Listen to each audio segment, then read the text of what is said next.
Hey everyone, today's video is going to be a little bit different. I've been podcasting for about 1.5 years now, and just this year in 2022, I started doing video podcasting, as I've hoped you've seen, and I wanted to give you a tour of my studio where I do all my virtual interviews, give you the behind the scenes of the equipment I use, as well as the lights and gear, camera lights, action, all of the things that makes it so easy for me to be able to do these video podcasts here in my home. I hope you enjoy. Let's take a look. So as you can see, the basic layout of my space is, well, my living room. So it's not just any living room though, it's my living room. So I gave my living room a makeover in order to make a great background, as you can see here, for this podcast video. And so what I've done is I put on this awesome wallpaper behind me. It's actually inspired by the Beverly Hills Hotel, who has these amazing palm leaves, as you can see in the background. And I wanted to give a splash of light and color. So I put on these velvet golden curtains behind me, which really pump it up, as well as having these amazing green velvet chairs behind me as well, both for sitting in and for, well, myself to sit in and talk with everyone. So there's 2 of those in the living room, along with some side tables, some extra background lighting to really make the entire scene pop behind me. The other main part of this studio setup is, well, the camera, right?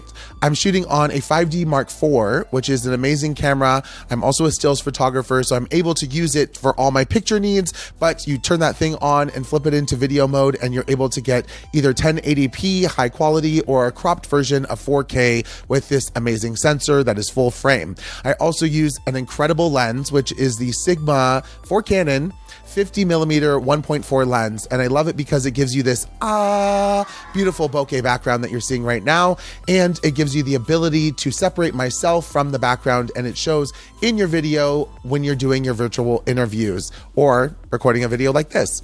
So the other thing is, right, you need to have a good light. Speaking of lighting, I use the GVM 100W bi-color 90-watt chip-on-board cob light for my key light.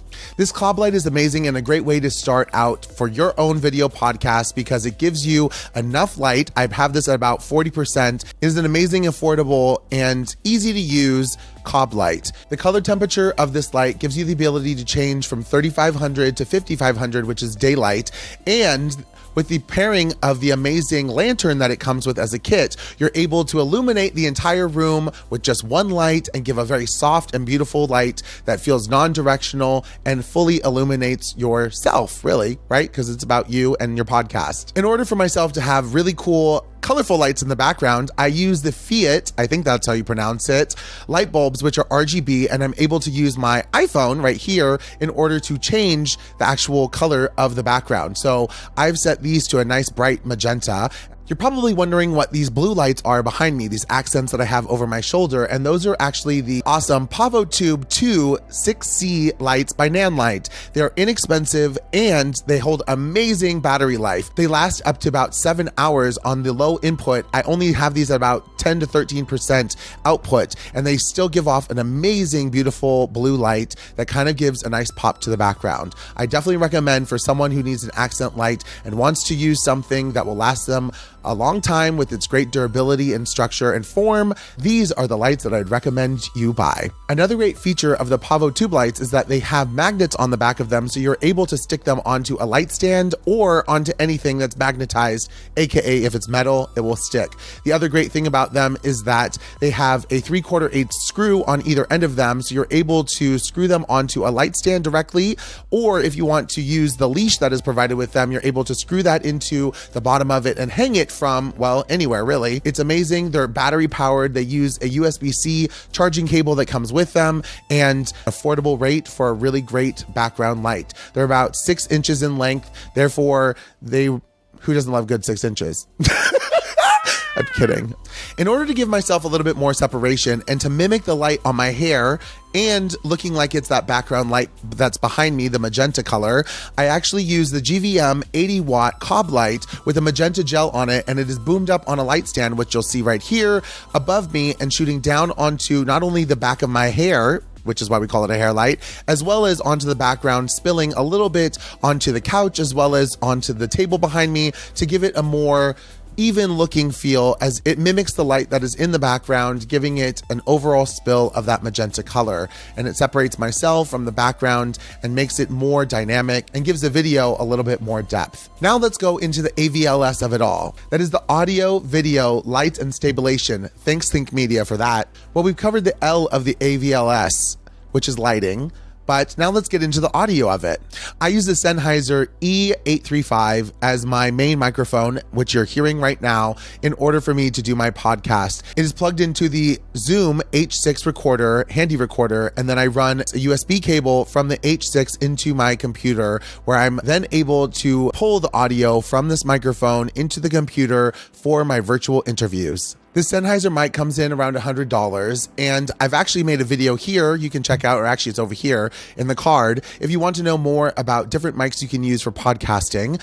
And I found that this dynamic mic gives me the most bass sound for my voice, as well as really holds in at a great quality throughout the entire time of use. I've had it for over 2 years and I've had no issues using it thus far. It is a dynamic stage mic, however, it works really well for any podcast that you want to sound amazing and you want to have a great deep bass as well as holding in your high notes as well. The Deity D4 mini mic, which is an amazing on-camera mic, you're able to connect via the cold shoe mount on top of your camera and plug into the side of your camera using the provided TRRS cable that gives you an amazing audio quality directly to your camera and is much better than the onboard microphone that is built in to my camera. The DD mic is also a great way to go ahead and plug another additional source into the mic itself, whether that is a lav mic that you might be wearing, a wireless lav mic, or if you have another source that you want to plug into it,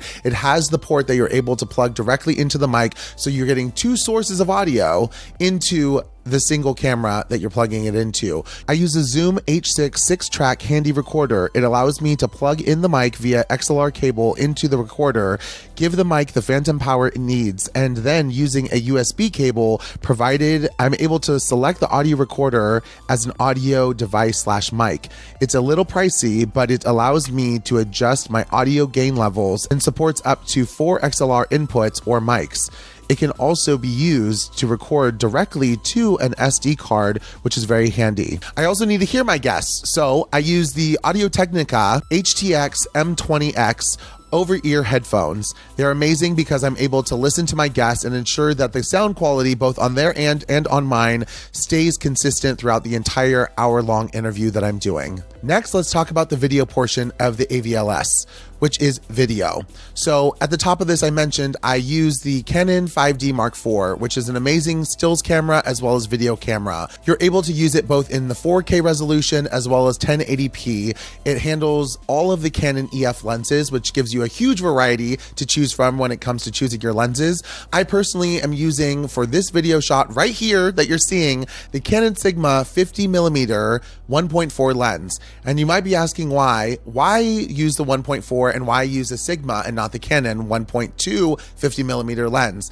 I personally love the way that the bokeh, or the out of focus blurriness, this whole thing behind me, looks on this Sigma lens. I think it's beautiful and it's definitely more affordable than the Canon 50 1.2. But if you have the budget, I say go ahead and buy whatever fits your needs. The amazing thing about this lens is that it will open up all the way to 1.4 f-stop to give you that huge sense of depth of field in a very short and shallow space, just like my studio here. So it gives me the ability to pop off the screen and draws all the attention to me right here when I'm talking to each of my guests on the podcast, and enables me to not have to focus so much on the background. If we were to shift the f-stop to a higher number, it will give you more depth of field and everything will have more focus on the background and not necessarily on you. It's easier to be able to look at and pay attention to the person on the screen when there is less focus on the background and more focus on your subject, which in this case is moi. I also use the Canon 24 to 105mm f4 lens for my video as well as my stills photography.